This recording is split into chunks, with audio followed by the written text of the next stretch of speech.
Nākamajā sižetā par nedaudz atšķirīgu grāmatvedības uzņēmumu, kas vienmēr ir atvērts jauniem projektiem un idejām.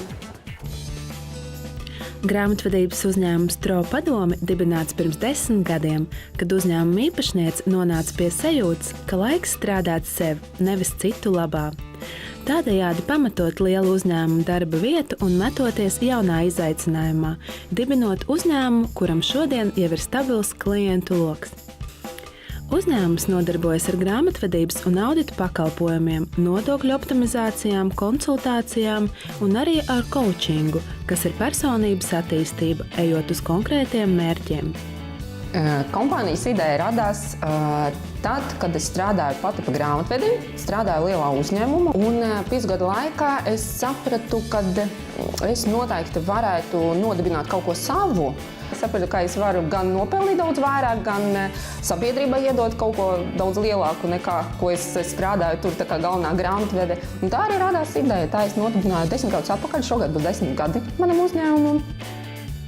Tro Padome nav vienkārši grāmatvedības uzņēmums. Šis uzņēmums darbojas pēc principa, lai ik viens klients, kurš atnāktu, iegūtu visus pakalpojumus vienu vietu.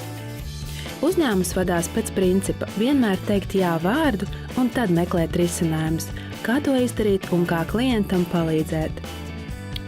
Pateicoties elastīgajai attieksmei un pieejai, Tro Padome klientu loks ir ne tikai Latvijas, bet arī Krievijas, Ukrainas, Baltkrievijas un pat Lielbritānijas uzņēmumi, kas sāk darboties Latvijā. Uzņēmumā strādā 7 darbinieki. Uzņēmuma vadītāja Olga saka, ka, lai arī Tro Padome ir uzņēmums ar nopietnu darbību un precizitāti, ikdienā viņi visi rūpējas par iekšējo atmosfēru, lai visiem būtu labs garastāvoklis un katru dienu, uzzinot ko jaunu, būtu radošiem. Tro Padome vadītāja Olga min, ka uzņēmumam nav pat noteikta vīzija. Katru dienu nāk tik daudz jaunu ideju, ka tas viss jāizmanto un jābagātinās ar zināšanām.